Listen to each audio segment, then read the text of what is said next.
Hello mga kamadam, gumala nga kami dito sa Lanusa Marine Park and Sanctuary for today's video. So around 1 p.m. nga pala kami nagpunta dito and ito nga pala ay located sa Barangay Cagmino, Sibahay, Lanusa, Surigao del Sur. So ito nga pala ay along the highway lang kaya mabilis lang siyang makita. So paminsan-minsan kailangan din natin gumala at lumanghap ng fresh na hangin para naman ay makapag-relax-relax tayo.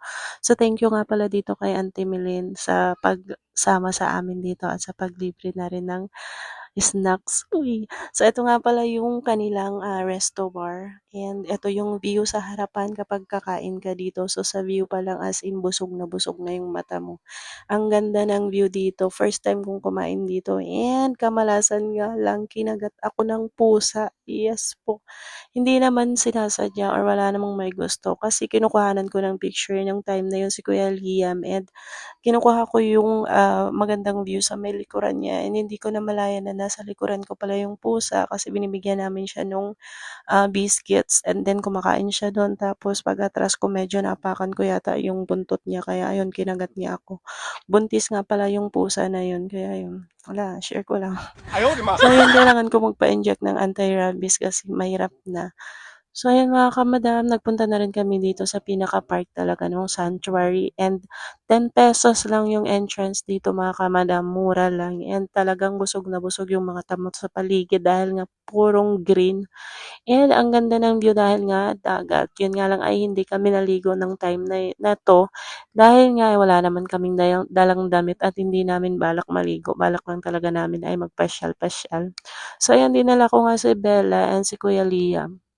Ano yun mga kamadam, baba na tayo dito. Ito nga pala yung hagdan nila. Ito ay bato na parang inukat na rin ng hagdan kasi more on mabato dito sa area na 'to and ang ganda naman kasi marami ding mga puno and may part din na may buhangin siya ng white sand kaya ang ganda, ang sarap talagang maligo. Ayun, kita pa si Kuya Liam na umihi.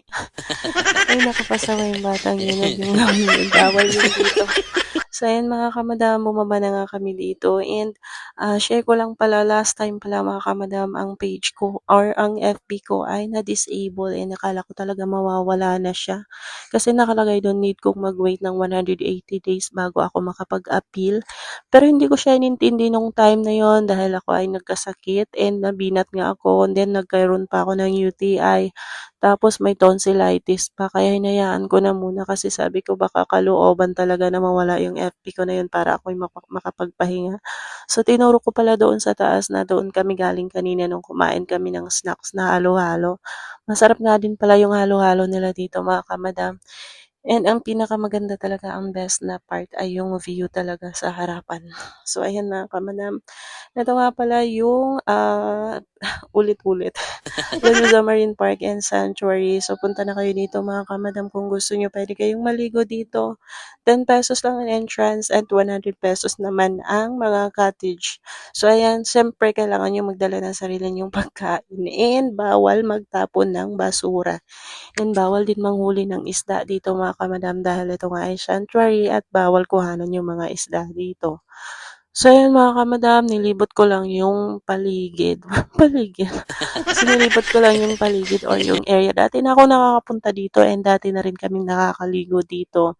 Kaya nga lang, syempre paminsan-minsan, kailangan din nating gumala or kaya mag-unwind para naman ay makapag-relax-relax tayo minsan. And ayan, ito ay malapit lang, mga around 10 minutes lang yung biyahe mula sa amin. So ayan mga kamadam, hindi naman nakakatakot dahil bawat kilid ay meron naman silang ginawang harang. So ayun nga si Kuya Liam, paakyat-akyat siya at siya ay natatakot ako sa kanya baka siya malaglag kasi napakalikot. Eh, inaawat ko naman kaya nga lang alam niyo naman ang bata. So yun nga mga kamadam, ito yung part na dito pala ako nagpakuha ng picture kay Kuya Liam and ang ganda naman ng kuha niya sa akin.